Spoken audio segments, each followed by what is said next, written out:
अस्सलामुअलैकुम दोस्तों की हाल चाल है जनाब। तुसी वेखदे पे गुलाम एम टीवी ते मैं तुहाडा मेजबान हाजी गुलाम मोहम्मद। दोस्तों सब तो पहले अपने चैनल ਨੂੰ करना सब्सक्राइब ते नाल लगे बैल दे बटन करना क्लिक ताकि साडी अच्छी ते नवी वीडियो दा नोटिफिकेशन हमेशा तरह वीरा भरावां नूं मिलदा रहे। सब तो पहले आज जनाब एक दूसरा सूआ सूबे की मझ कितने दिन लवेगी, कितना मालिक जनाब मुल करदा वो अगे चल के सारियां गल्लां मालिक तो साझियां लवांगे। मझ माशाअल्लाह पुरानियां मझां जो मझ अल्लाह के फजलो करम नाल मेरा कैमरामैन अपने कैमरे नज़र नाल चार शेरों भरावां नूं विखावेगा। बाकी वीरां ने अपनी निगाहां नाल तसल्ली कर लैनी है। मझ अल्लाह के फजलो करम नाल पुट्ठा पुट्ठा ढाक चार शेरों जनाब कैमरे नज़र है। अल्लाह के फजलो करम नाल सोहना थान पूरियां जनाब विरला थाने जनाब जिवें अल्लाह के फजलो करम नाल मुठ मुड़दा पूरी बरीक जिवें टिशू पेपर होंदा है। कद अल्लाह के फजल नाल चंगा लाम चंगी एक हड्डी पूरी बरीक माशाअल्लाह जिवें जनाब टिशू पेपर होंदा है। बाकी नीली बात जानवर सफ़र करके भरावां नूं अपने चैनल की जीनत अल्लाह के फजलो करम नाल माई दी गाड़ी पिछाड़ी कैमरे नज़र है। बाकी सारियां गल्लां मालिक तो साझियां लैने आ। किन्ने दिन लैंदी है, कितना मालिक जनाब मोहब्बत ते प्यार वाला मुल करदा है।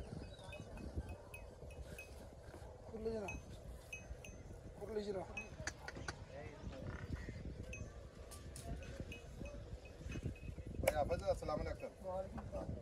हाफिज़ माई किन्ने दिन लैंदी है? माई जी 7-8 दिन कटदी। 7 तो 8 दिन 7 तो 8 दिन कटदी है। हां जी ਗੱਬੜ ਮੱਝ ਖੜੀ ਹੈ, ਥਣਾ ਦੀ ਗਾਰੰਟੀ ਹੋਵੇਗੀ, ਵਾਧੇ ਘਾਟੇ ਦੀ ਗਾਰੰਟੀ बिल्कुल गारंटी है। ਮੈਂ ਕਿੰਨਵਾ ਸੂਆ ਸੂਵੇਗੀ? माई दूसरा सू। ਦੂਸਰਾ ਸੂਆ। ਇਹ ਕੀ ਪੁਰਾਣੀਆਂ ਮੱਝਾਂ ਹੀ ਮੱਝ ਹੈ? हां जी दान खानी माई माशाल्लाह माई जी कागजी माई सारी देखो नाड़ा नजर आंदी माई ਨਾੜਾ ਨਜ਼ਰ ਇੰਨੀ ਬਰੀਕ ਹੈ। सो माई खवा दे पता लग सी माई खड़ी ਅੱਛਾ ਕੈਮਰਾਮੈਨ ਸਾਹਿਬ ਆ ਵਿਖਾਇਆ ਜੀ ਚੀਜ਼ਾਂ ਜਨਾਬ। ਮਾਸ਼ਾਅੱਲਾ ਥਣ ਬੜਾ ਸੋਹਣਾ ਲੱਗਿਆ ਅੱਲਾ ਦੇ ਫਜ਼ਲੋ ਤੇ ਕਰਮ ਆ ਨਾਲ। ਮੈਨੂੰ ਨਹੀਂ ਇਦਾਂ ਦੇ ਵੰਡ ਹੁੰਦੇ। ਅੱਛਾ ਦੂਸਰਾ ਸੂਆ ਦੇ ਦਿਨ ਕਿੰਨੇ ਲੈਂਦੀ? 7-8 ਕੱਟ ਜਸੀ। ਅੱਛਾ ਹਾਫਿਜ਼ ਜੀ ਕੁਰਾਨ ਹਿਫਜ਼ ਕੀਤਾ ਜੀ? हां जी ਕਿ ਐਵੇਂ ਆਖੀ ਜਾਂਦੇ नहीं कीता है। ਆ ਦਰਿਆ ਵਾਲੇ ਇਲਾਕੇ ਦੇ ਐਵੇਂ ਆਖੀ ਜਾਂਦੇ नहीं ਹਾਫਿਜ਼ ਸਾਹਿਬ नहीं ऐ भी कोई नहीं होंदा। ਅੱਛਾ ਹਾਫਿਜ਼ ਦਾ ਗੱਲਾਂ ਕਰਨੀਆਂ ਸਿੱਧੀਆਂ हां जी ਠੀਕ ਹੈ। ਲੈਣੀ ਉਸ ਮੇਰੇ ਵੀਰ ਨੇ ਜਿਹਨੂੰ ਸਮਝ ਆਵੇ ਜੀ, हां जी ਕਿਉਂਕਿ ਇੱਕ ਬੰਦਾ ਜਾਵੇਗਾ ਨਾ ਮੱਝਾਂ ਦੋ ਇੱਕ ਹੀ ਲੈ ਜਾਵੇ ਤੇ ਬੜੀ। हां जी ਹਾਫਿਜ਼ ਦਾ ਦਿਨ ਲੈਂਦੀ 7-8। हां जी ਕੋਈ ਮੇਰਾ ਵੀਰ ਭਰਾ ਐਵੇਂ ਲੈ ਕੇ ਜਾਵੇ हां जी ਤੇ ਥਣਾ ਦੀ ਗਾਰੰਟੀ ਹੋਵੇਗੀ, हां बिल्कुल गारंटी ਘਾਟੇ ਵਾਧੇ ਦੀ ਗਾਰੰਟੀ। गारंटी ਜੇ ਕੋ ਆਪਾਂ 1,50,000 ਰੁਪਿਆਨਾ ਕਰਾ ਦੇਵੇ स्वाद भी ले जावे ਸੂਈ ਤੋਂ ਲੈ ਜਾਵੇ ठीक हो ਤੇ ਦੂਸਰਾ ਸੂਆ ਸੂਏਗੀ ਦੁੱਧ ਕਿੰਨਾ ਕਰਦੀ ਰਹੇਗੀ ਆਮ ਰੂਟੀਨ ਦੇ ਵਿੱਚ? 2-3 18-20 ਕਿਲੋ ਕਰਨਾ ਚਾਹੀਦਾ 18-20 ਕਿਲੋ ਆਰਾਮ ਨਾਲ। ਪਹਿਲਾਂ ਦਾ ਕੀ ਰਿਕਾਰਡ? ਪਹਿਲਾਂ ਤਾਂ ਚੰਗਾ ਕਰਦਾ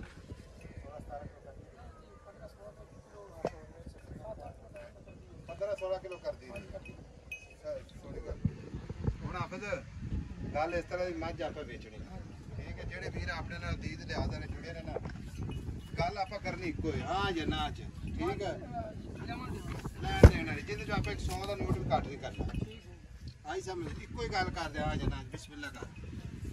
ਮੈਂ ਉਹਦਾ ਮੁੱਲ ਤਾਂ ਬੜਾ ਕਰਨਾ ਲੇਕਿਨ ਤੁਸੀਂ ਪਹਿਲੇ ਸਾਨੂੰ ਉਹਦੇ ਮੁੱਲੋਂ ਕਰਨਾ ਜਿਹੜੇ ਆਪਾਂ ਲੈਣੇ ਜਿਹੜੇ ਲੈ ਲੈਣੇ ਨੇ 6 ਲੱਖ ਦੀ ਬਾਈ ਜਿਹੜੇ ਲੈਣੇ 6 ਲੱਖ ਮੁੱਲ 7 ਕੇ 7.5 8 ਕਰੀ ਉਹ ਗੱਲਾਂ ਬੋਲ। ਹਾਫਿਜ਼ ਮੇਰੀ ਮਿਹਰਬਾਨੀ ਮੇਰੀ ਗੱਲ ਸੁਣ ਜਿਹਨੇ 100 ਦਾ ਨੋਟ ਵੀ ਨਾ ਘੱਟ ਕਰੇ ਤੇ ਇੱਕੋ ਵਾਰੀ ਪਿਆਰ ਮੁਹੱਬਤ ਕਰਕੇ ਨਾ ਆਖਰੀ ਲਫ਼ਜ਼ ਦੱਸ ਦੇ ਸ਼ਾਇਦ ਸਾਹਿਬ ਇਹਨੂੰ ਘੱਟ ਮੱਝ ਨਾ ਵੇਚੇ। ਜੇ ਕੋ ਲਵੇ ਤੇ ਬਿਸਮਿਲ੍ਲਾ ਨਾ ਲਵੇ ਤੇ ਸੋਹਣੇ ਵੀਰ ਨੇ ਆਪਣੇ ਆਈ ਸਮਝ 10,000 ਤੁਹਾਡੀ ਆਇਆ ਦੀ 10,000 ਹਾਂ ਜੀ ਤੁਸੀਂ 5 ਲੱਖ ਤੇ 90,000 ਖੜਾ ਦੀ ਗਾਰੰਟੀ ਵਾਧੇ ਘਾਟੇ ਦੀ ਗਾਰੰਟੀ ਬਿਲਕੁਲ ਤੋਲੇ ਦਾ ਫਰਕ ਹੋ ਸਾਡੀ ਠੀਕ ਹੋ ਗਿਆ। ਲਓ ਜੀ 5,90,000 ਅੱਲਾ ਦੇ ਫਜ਼ਲੋ ਕਰਮ ਨਾਲ ਹਾਫਿਜ਼ ਬਾਕੀ ਅਜੇ ਤੱਕ ਤਾਂ ਮੱਝ ਖਲੋਤੀ ਹੈ ਲਾਏ ਪਈ ਖੜੀ ਮਾਂ ਜੇ ਕੋਈ ਨਸਲ ਜ਼ਾਤ ਮੈਂ ਉਹਦੀ ਕੋ ਸਮਝਣ ਵਾਲਾ ਬੰਦਾ ਸਮਝੀ ਮੈਂ ਨਾ ਹਾਲੀ ਨੀਮਾ ਦੀ ਵਗਦੀ ਵਧੀ ਲਿਬਾਸ ਬਤਾਵੇਗੀ ਮੈਂ ਪਹਿਲਾਂ ਤੁਨਾ ਝਾੜਦੇ ਸੀ ਮੈਂ। ਅੱਛਾ ਹਾਂਜੀ ਠੀਕ ਹੋ ਗਿਆ। ਮੈਂ ਤੁਹਾਨੂੰ ਕਹੀ ਰਿਹਾ ਕਿ ਮੈਂ ਵੀਡੀਓ ਤੇ ਤਿਆਰ ਹੋ ਤੇ ਸਕਦਾ ਨਹੀਂ ਯਾਰ ਤਕਦੀਰੀ ਆ ਗਏ ਵੀਡੀਓ ਚਲੋ ਜਿਹੜੇ ਵੀਰ ਸੋਨਾ ਪਛਾਣਦੇ ਨੇ ਨਾ ਸਨਾਰੇ ਉਹ ਵੇਖ ਲੈਂਦੇ ਨੇ ਮਾਜ ਨੂੰ ਥਾਣੇ ਮਾਝ 10 ਦਿਨ ਲੈਂਦੀ ਹੈ। ਮਾਜ ਸਾਰੀ ਜ਼ਿੰਦਗੀ ਥਾਣੇ ਤੋਂ ਨਹੀਂ ਵਧਾਂ ਦੀ ਵੰਡਾ ਵੇਖ ਮਾਜ ਨੂੰ ਰੋਕ ਰੋਕ ਦਾ ਥਾਣੇ ਜਿੱਥੇ ਥਾਈ ਲਓ ਜੀ ਪਸੰਦ 5 ਲੱਖ ਤੇ 90,000 ਅੱਲਾ ਦੇ ਫਜ਼ਲੋ ਕਰਮ ਨਾਲ ਐਸ ਮਹੀਨੇ ਹੁਣ ਜਨਾਬ ਮੱਝਾਂ ਵੀ ਛਾਟ ਨੇ। ਅਗਰ ਕੋਈ ਵੀਰ ਭਰਾ ਇੰਨੇ ਮੁੱਲਾਂ ਦੀ ਮੱਝ ਕੱਢੇਗਾ ਤੇ ਉਹਦੀ ਮਿਹਰਬਾਨੀ ਹੈ। ਬਾਕੀ ਜਨਾਬ ਲੈਣੇ ਦੇਖੋ ਜੀ ਕੋਈ ਨਾ ਕੋਈ ਦੁੰਨੀ ਕੋੜੀ ਮਾਜ ਦੀ ਬੱਕੀ ਨਸੀਬ ਦੇ ਭਰਾਵਾਂ ਵਾਸਤੇ ਮਿਹਨਤ ਕੋਸ਼ਿਸ਼ ਕਰਕੇ ਨੀਲੀ ਦੇ ਜਾਨਵਰ ਹਮੇਸ਼ਾ ਆਪਣੇ ਚੈਨਲ ਦੀ ਜ਼ਿੰਨਤ 5,90,000 ਮਿਲਾਂਗੇ ਅਗਲੀ ਵੀਡੀਓ ਨਾਲ। ਅੱਲਾ ਨਿਗਹਿਬਾਨ ਪਾਕਿਸਤਾਨ ਜ਼ਿੰਦਾਬਾਦ।